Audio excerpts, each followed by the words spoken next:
Muy buenas, soy Oriolú, doctor en psicología, y aquí tenemos un espacio más de entrevistas. Y hoy vamos a charlar con Raúl Sánchez. ¿Qué tal, Raúl? ¿Cómo estás? Hola, buenas tardes, ¿qué tal? Para mí es un placer tenerte aquí porque antes comentábamos, ¿no?, que somos casi compañeros de autoría, ¿no? Estamos de alguna forma metidos en la venta de libros en la plataforma de Amazon y es un placer tener a alguien de tanto éxito aquí en esta entrevista. Muchas Yo gracias. digo lo mismo porque tú tienes muchísimos más libros que yo, entonces yo encantado de que me Estamos. hayas invitado y bueno, ahí luchando en Amazon con todos los demás libros, ¿no? Qué bueno, fantástico. Te presento. Tú eres ingeniero de profesión, eres de estudios, eres experto en el ámbito de las ventas internacionales y además también has hecho dos publicaciones, dos obras que están en Amazon, tanto en castellano como en inglés, que son las de Vender más y mejor. No sé si lo tienes por aquí para poder Sí, mostrarlo. vamos a ver si se ve bien. Bueno, esta Vender más y mejor, técnicas de venta es eterna. la primera portada, hay la segunda que es la segunda edición, Sí, voy a poner segunda edición, pero vamos, lo mismo. La portada es la misma, solo que pone segunda edición, ¿vale? fantástico. Y luego tienes también la otra obra que es Es 51 51 consejos de consejos de ventas. venta, Muy aquí bien. no sé si se ve, Perfecto, ¿no? fantástico. Y de alguna forma, estas obras son una manera de compartir, ¿no?, esa experiencia que has ido acumulando a lo largo de los años en el ámbito de las ventas. Concretamente ahora estás más especializado, como antes comentábamos, ¿no?, en esas ventas internacionales, ¿no?, a ese nivel quizá más global. Y me gustaría empezar con una primera pregunta para romper un poco el hielo acerca de las ventas internacionales. ¿En qué consisten? ¿De qué tratan ese tipo de ventas? ¿Tú cómo las Bueno, pues, presentarías? hombre, se puede hacer diferencias con las nacionales, pero aparte de las obvias, y aparte de los problemas que puedes tener con el idioma y tal, Ujú, eh, hay que también tener en cuenta que te tienes que adecuar mucho lo que es al aspecto cultural, ¿no? Es decir, ujú, países donde la forma de negociar, la forma de vender, la forma de relacionarse en los negocios, en las empresas es muy distinta, ¿no? ujú, Yo he estado sobre todo en el ámbito B2B, ¿no? ujú, Y eso también significa otro tipo de problemática, ¿no? Es decir, tanto aquí como en el exterior, y en el exterior más todavía, precisamente, porque tú eres ujú. una empresa a lo mejor extranjera, no confían en ti de un principio, Claro. pues las decisiones generalmente suelen llevar mucho tiempo, ¿no? Ujú, Es decir, el tema de arrancar en un mercado lleva mucho tiempo, lleva mucha investigación, lleva muchos contactos, lleva muchos pasos, ujú. y entonces, pues eso hace que también sea a lo mejor bastante diferente a lo mejor a una venta más nacionales, más cercanas, ¿no? Donde a lo mejor Ujú, los mecanismos o las herramientas las tienes más de mano, ¿no? ujú. Hay que tener en cuenta también aspectos culturales, ¿no? Cada país tiene Sí, sus reglas, cada país sus... es un mundo y no es lo mismo vender, por ejemplo, en Japón Sí. que vender en China, ¿no? Y a lo mejor Ujú. pensamos que ambos son parecidos por ser asiáticos y no tienen nada que ver uno del otro, ¿no? Totalmente. Un poquito lo que pasaría Bueno, aquí. yo he vendido en todos esos países, en toda la zona de Asia, también en Europa Vale. del Este, Ujú, en Oriente Medio, eh, y cada país luego es un mundo, ¿no? Puede haber cosas ujú. comunes, pero no tiene, al final tienes que adaptarte un poco a cómo se hace en cada país las cosas. Totalmente. Es un poquito lo que a veces ocurre, ¿no? Que aquí podemos decir, no, Italia y España, no, Italia y España son muy distintos, Francia, España o España, Portugal, ¿no? Que son también cada uno, pues, sus propias Sí, sí, reglas, sus propias tenemos normas. cada cual nuestras cosas, nuestros temas, Totalmente. ¿no? Y Pero luego hay cosas comunes, ¿no? Que ahí son también un poco donde yo voy, donde lo he intentado un poco expresar en los libros, ¿no? Que detrás de ujú, todas estas diferencias sí, hay ciertos conceptos comunes que son un poco los que yo he intentado poner ahí, ¿no? Y que ujú, valen para cualquier situación, ya sea B2B o B2C, ¿no? ujú, Y hay conceptos que son eternos de alguna ujú, manera y que tienen que ver muchas veces sobre todo con la confianza que hemos dicho, con la seguridad que tienes que generar en el cliente a la hora de decirse por tu opción ujú. y sobre todo por un poco por buscar un poco esas cuestiones críticas que puedan tener un gran efecto en su negocio, ¿no? Exacto. Y darle esa solución, ¿no? En definitiva, al final siempre hay caminos comunes que se pueden recorrer independientemente del país, ¿no? Ujú. De alguna forma, esos elementos son los que tú dices que son eternos, ¿no? Es esa frase que tenías en un subtítulo de uno de tus libros, ¿no? Y que son Claro. conceptos eternos más allá de Internet, ¿no? Es decir, que son imperennes, no caducan, no se Hombre, acaban. en ese libro primero, sobre todo, es que se habla de muchos conceptos básicos para los vendedores, ¿no? Ujú, Porque al final es que se nos olvida muchas veces, es decir, sí, nos vamos a soluciones muy complicadas y sobre todo la gente tiende a irse mucho a soluciones ¿cómo te diría yo?, de frases prefabricadas y por sí, ahí no va la cosa, porque cada cliente es un mundo y totalmente. aunque tú intentes aplicar una especie de receta o guión Mm, prefabricado, lo puedes aplicar una vez, un sí, día. sí, Pero si tú con un cliente vas a tener una relación a largo plazo, que de eso se trata, Claro. pues tú esa receta no la vas a poder aplicar la segunda, tercera, la cuarta vez, pues se te va a notar que estás un poco simulando, ¿no? Haciendo Claro. teatro, ¿no? No puedes coger el Entonces manual al y... final, Espera. claro, entonces al final no tienes que basarse en recetas prefabricadas, sino Ujú, en tener claro todos estos conceptos que tienen que ver con la creación de valor, con la ujú, creación de confianza, ujú, con el valor percibido y con un poco ujú. con todas las cuestiones críticas que tú puedes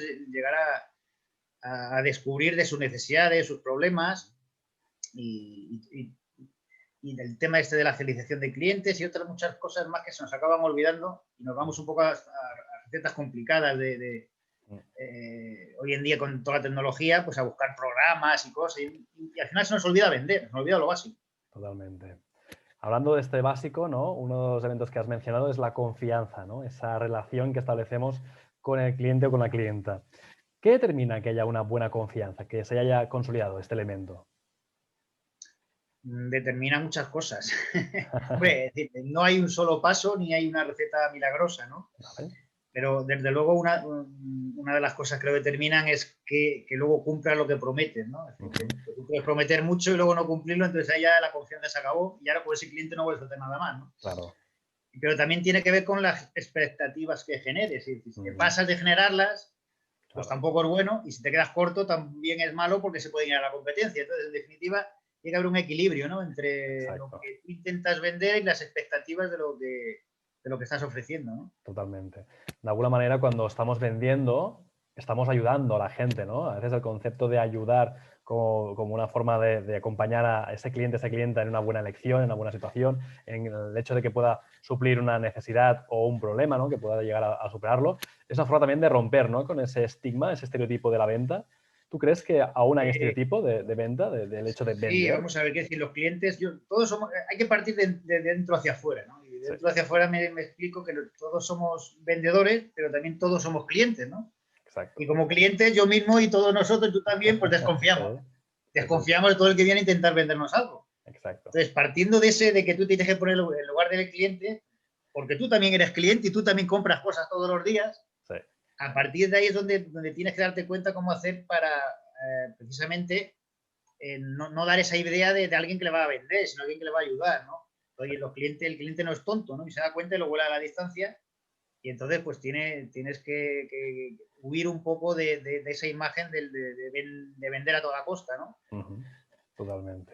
Cuando intentan, ¿no? Esa venta forzada, esa venta a veces Y que la les venta presionan. agresiva que ya no está de moda, pero todavía se sigue viendo, ¿no? Esa Sí. agresividad. ¿Vale? Claro, de alguna forma esto es una especie como de antiventa, ¿no? Diríamos, es como la venta y la antiventa, ¿no? El hecho de no vender o el hecho de vender de una forma en la que estamos presionando a las personas, ¿no?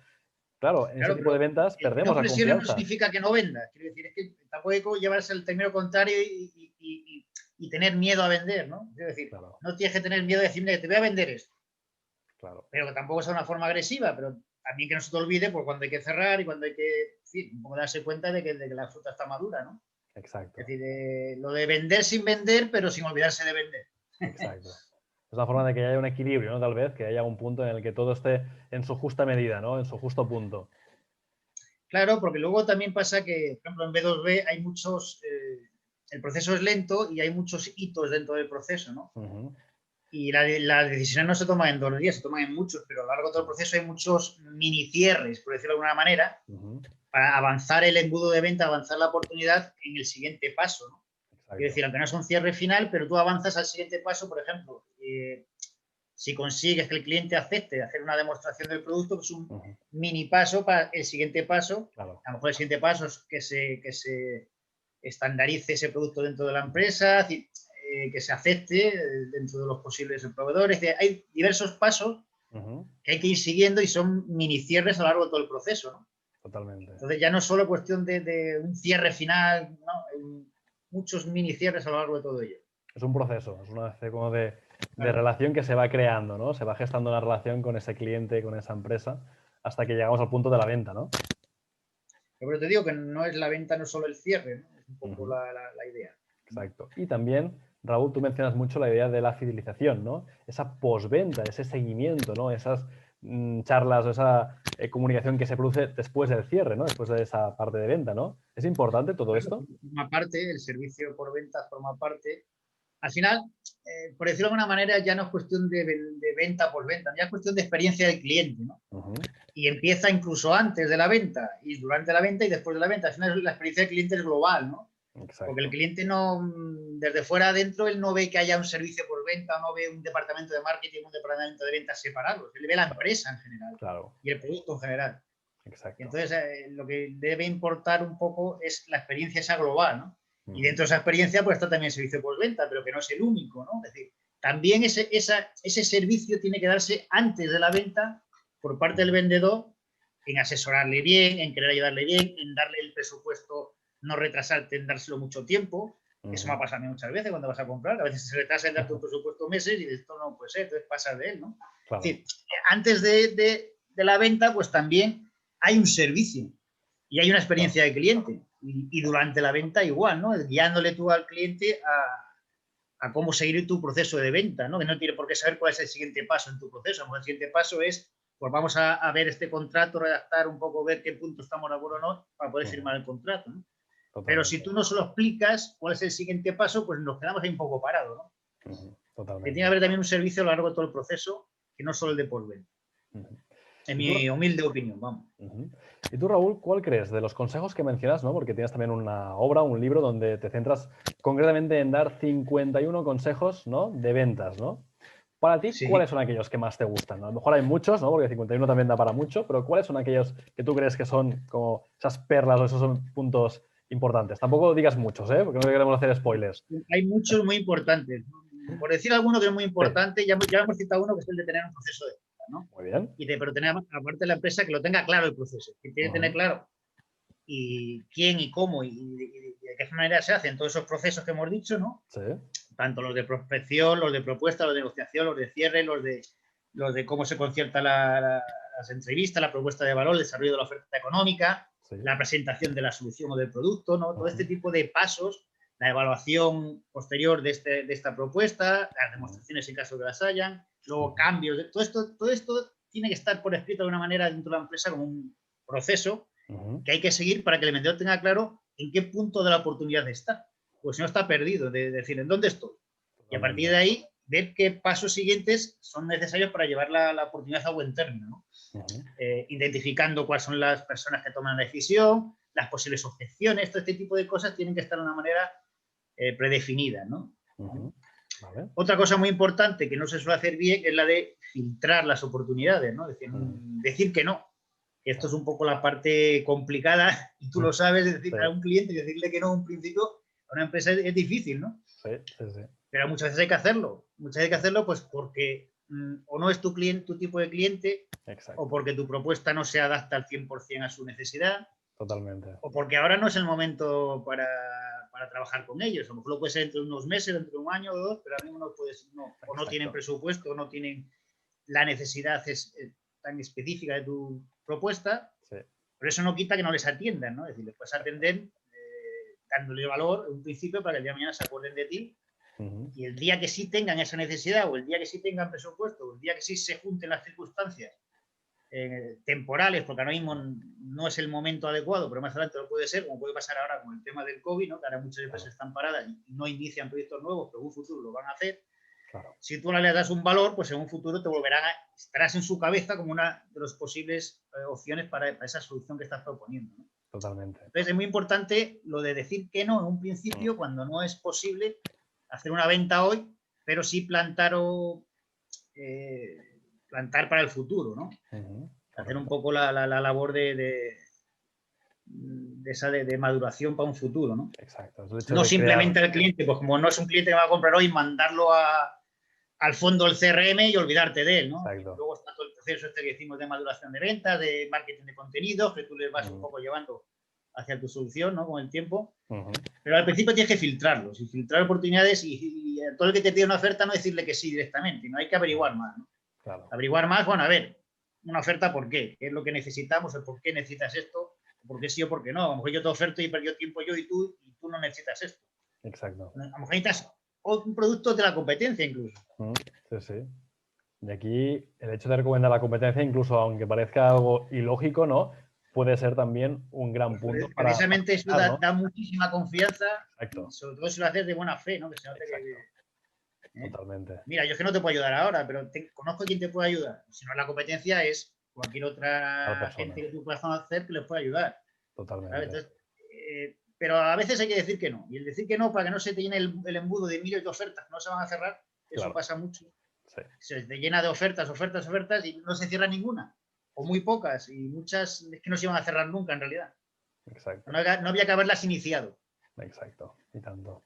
Claro, de alguna forma es establecer una relación, ¿no?, entre personas. Aunque hayan empresas, al final son personas las empresas. Las empresas están formadas por personas que llevan, ¿no?, esos proyectos y departamentos, con lo cual lo Sí, importante es además, la en este relación. caso, en B2B, tú sabes que generalmente las decisiones se toman por un equipo de compra, un equipo de varias personas que no suelen ser una solo. A veces Totalmente. son 5 o 6, ¿no?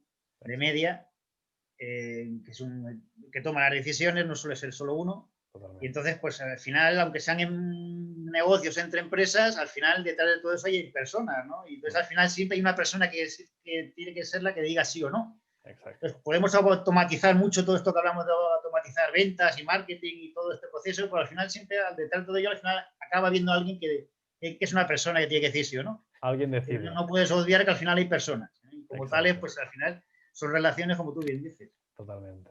Y vamos a entrar más en el tema también de las emociones, ¿no? Porque hay mucha gente que se piensa que las ventas es todo un tema de coco, ¿no? Un tema mental, ¿no? ¿En qué punto, en qué parte se implican o se vinculan las emociones? Bien, vamos a ver. En B2B, bueno, en B2C también. Lo que pasa es que en B2B a lo mejor es menos importante la emoción, porque vamos a ver, por supuesto que hay emociones dentro de la venta y de la compra, ¿no? Pero, por ejemplo, en proyectos de estos donde el valor del proyecto es muy alto, ahí las decisiones se suelen tomar muy, muy razonadas, ¿no? Pero como hemos dicho que hay personas detrás, al final también hay un componente emocional, ¿no? Exacto. Hay un componente emocional a la hora de tomar la decisión, ¿no? Exacto. Y aquí es donde el vendedor no tiene que confundir cuáles son los problemas o puntos de dolor de la empresa con los problemas y motivaciones personales de la persona con la que estás tratando, ¿no? Exacto. Es decir, que tú puedes de alguna manera atacar esas motivaciones personales que tienen que ver mucho con emociones, y atacar entre comillas, si Sí, lo sí. usas un poco a tu favor, ¿no? Como diciendo, bueno, pues, ¿qué es lo que le mueve a esta persona, ¿no? Y otra cosa son lo que le mueve a la empresa en sí, ¿no? Y lo que le mueve a la empresa en sí está sobre todo basado en retorno a la inversión. Es decir, como tú no muestres el retorno a la inversión de esa solución tuya, ahí hay poca emoción que valga. Es decir, ahí estamos hablando generalmente de proyectos de dinero y ahí hay bastante razonamiento y argumentación que tiene que ver menos con emociones que con cálculos y con retorno a la inversión, ¿no? Exacto. Pero el vendedor tiene también que jugar con ambas cosas, ¿no? Un poco con esas motivaciones que puede tener la persona que tienes enfrente, junto con las motivaciones empresariales, que ya son más matemáticas y Exacto. menos emocionales.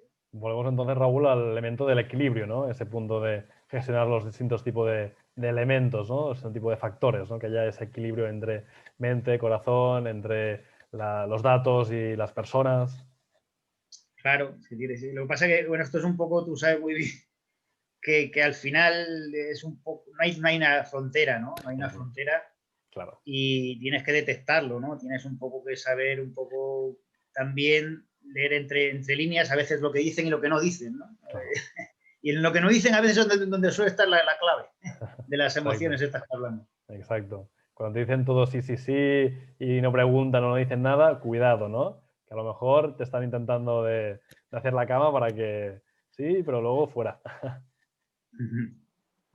¿Y cuáles son los retos en que te has encontrado a lo largo de tu carrera en el ámbito de las ventas? No sé si podrías compartir alguna experiencia que hayas tenido, algún cliente, alguna empresa, algo que para ti haya sido pues, de especial aprendizaje. Bueno, hay muchos, ¿no? Hay muchos casos, ¿no? Yo, por ejemplo, en el segundo libro pongo algún ejemplo, ¿no? Sí. Pero lo puedo decir aquí, que por ejemplo el tema de la negociación con clientes japoneses era muy curioso, ¿no? Porque tienen otra forma de pensar, ¿no? Es decir, que a lo mejor a nosotros nos puede llegar a chocar, ¿no?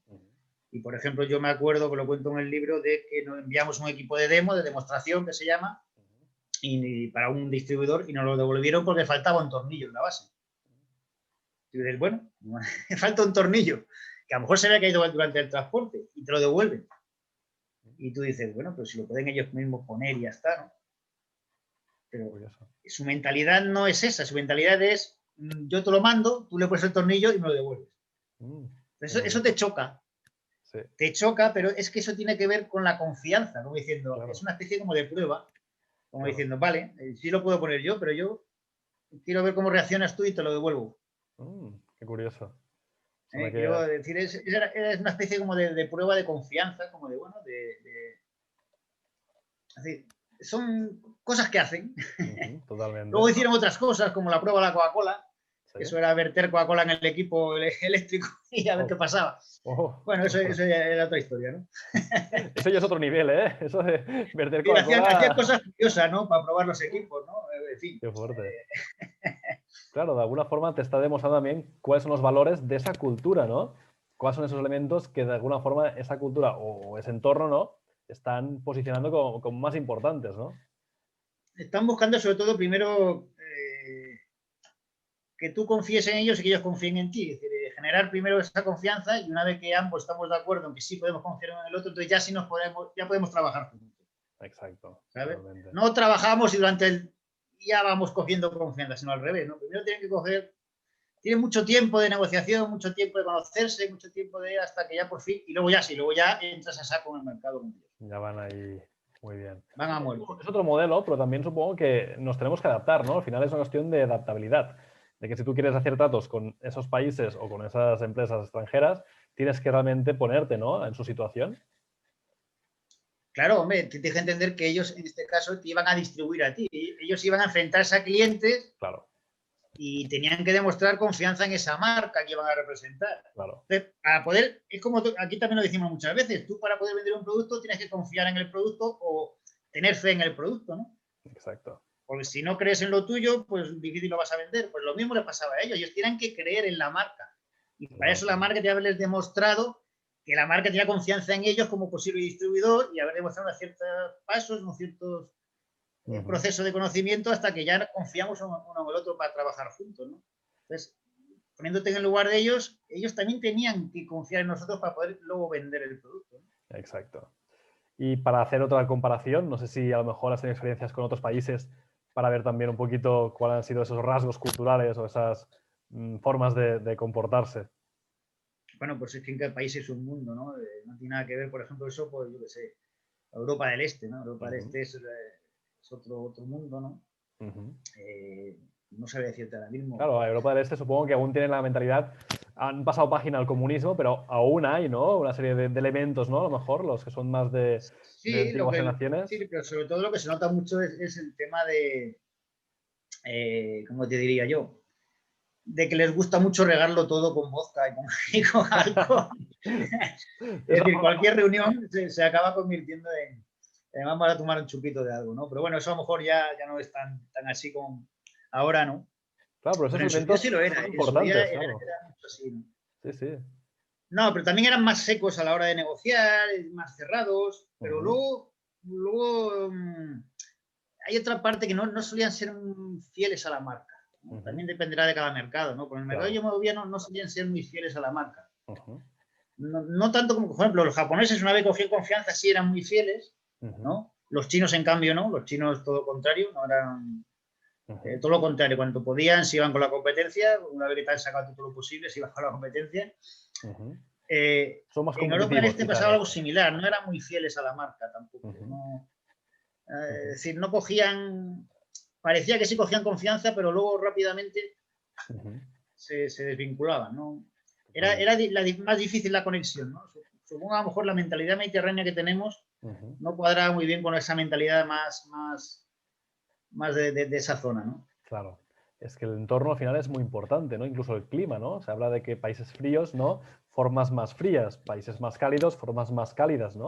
Sí, esa mentalidad también, cumple, ¿no? más fría, más calculadora, más, no sé, te deja acostumbrar, ¿no? Tampoco, cada país es un mundo luego. Exacto. Luego te encuentras países que son, por ejemplo, yo qué sé, Filipinas. Pues en Filipinas son como los españoles, tienen una cultura muy de familia, porque además se la dimos nosotros, estuvimos allí 400 años los españoles en Filipinas. Totalmente. Y de hecho incluso en el tagalo hay cantidad de palabras españolas en que habla les oyes hablar y entiendes palabras y dices, entonces, esto lo estoy entendiendo, que vienen del español, ¿no? Que se han quedado en el idioma, ¿no? Totalmente. Y luego la forma de ser son muy amigables, muy sonrientes, sonríen siempre por todo, son muy alegres. Claro, te choca, ¿no? Te choca porque no estás acostumbrado a ver esa alegría en gente asiática, ¿no? En cambio, los de Filipinos sí, otra gente de Asia a lo mejor no son tan alegres, pero los filipinos sí. Y en ese sentido conectabas mejor con la cultura española, pero precisamente por eso, porque estuvimos allí muchos años. De alguna manera, ahí quedaba como un remanente cultural común. Supongo que también eso también, por eso que en los negocios al final muchas veces tiene que ver, la historia pasada tiene que ver también. Exacto. Supongo que también debe ocurrir algo parecido con todo lo que es Latinoamérica, ¿no? Todo lo que son países. Sí, lo que pasa es que en Latinoamérica he estado poco. Solo he estado en Chile, no era una zona que yo tocase, lo llevaba otra gente. Y entonces solo he estado en Chile nada más. Pero sí, también es otra forma de hacer. Ahí lo que tienes que tener mucha paciencia también. Mucha paciencia. Mucha paciencia porque tienen también otra mentalidad y otra forma de hacer los negocios también. Y en cada caso es un mundo. Entonces tienes que adecuar. Totalmente. Yo me acuerdo también que a veces cuando uno se planteaba el hecho de establecer relaciones con otros países, había la figura de un mediador o de alguien que culturalmente a veces ayudaba, ¿no? A hacer esa comunicación, ¿no? Porque hay muchos protocolos que a veces no conocemos. Son protocolos como, por ejemplo, ahora porque estamos con el tema del COVID, ¿no? Pero hay países donde no se da la mano, donde no se da besos, donde se saluda de una forma, donde, bueno, son rituales, ¿no? Bueno, al respecto de esto, lo que yo quisiera aconsejar a la gente que lo escuche, que por supuesto una cosa que tenemos maravillosa en España es el ICEX. El ICEX tiene multitud de estudios de mercado al respecto que hablan de esto, ¿no? Hablan de códigos de conducta en ciertos países. Vamos, en la página del ICEX puedes encontrar cientos y cientos de estudios de mercado y cientos de temas relacionados con esto de cada país, un poco cuáles son los usos y costumbres de los negocios, ¿no? Totalmente. Y eso pues te clarifica también muchas veces a la hora del primer contacto. Ahí es una gran fuente de información. Exacto. Que toda la gente que se dedica al comercio exterior pues la conoce y los que están empezando la tienen que conocer porque encontrarán multitud de datos y de ayuda al respecto, ¿no? Cuando entras en un país. Aparte de otros datos de, yo qué sé, macroeconómicos, etcétera, ¿no? Un poco de sectores económicos, estudios de mercado sobre distintos sectores específicos. Hay mucha información disponible. Cosa que a lo mejor en otros países a lo mejor no tienen. En ese sentido, el ICEX lo hace muy bien. Qué bueno. Y ahora, Raúl, en estos tiempos que nos encontramos, ¿no? Con plena pandemia, con esos rebrotes, con la situación que tenemos, el hecho de vender, ¿tú consideras que es una actividad que está en auge? ¿Crees que está estancada? ¿Cómo la percibes, el tema de las ventas? Que todo depende del sector también, ¿no? Hay sectores que con el COVID se han quedado parados, tú lo sabes. Sí. Hay otros todo lo contrario, que están subiendo. Y otros que se están adaptando, ¿no? Es decir, que de repente han visto que se han parado, pero se han reinventado de alguna manera, que eso es un poco la única solución, reinventarse. Sí, sí. Entonces ya no es cuestión de vender por vender, es cuestión de ver cómo nos reinventamos, ¿no? Y muchas empresas están en ese proceso, ¿no? De reinventarse y ofrecer productos, soluciones nuevas o adaptadas a los cambios de mercado. Lo que pasa es que esto es como todo, tampoco se sabe cuánto va a durar esto. Exacto. Y entonces, el vendedor también en este sentido, pues bueno, se le abren nuevas ventanas de oportunidad. Ventanas de oportunidad con empresas que antes no eran clientes tuyos en tu sector y a lo mejor de repente sí lo son porque han cambiado sus productos, sus fabricados, han cambiado su nicho de mercado. Y todo está un poco moviéndose, ¿no? Y el problema es ver cómo se estos movimientos en tus clientes y ver por dónde les puedes ayudar, ¿no? Hay algunos que no les puedes ayudar porque están parados directamente, ¿no? Totalmente. Les puedes ayudar ahora de otra manera, aunque sea sin venderles. Y a otros que sí, otros sí que ves que tienen retos nuevos y ahí es donde hay que buscar cómo poder ayudarles, ¿no? Los que están realmente adaptándose al cambio, ahí es donde hay que buscar qué problemas tienen y cómo les podemos ayudar ahora. Exacto. Raúl, nos acercamos ya a la parte final de la entrevista. La verdad es que el tema de ventas es apasionante y daría para seguir y hacer al menos un par más de entrevistas.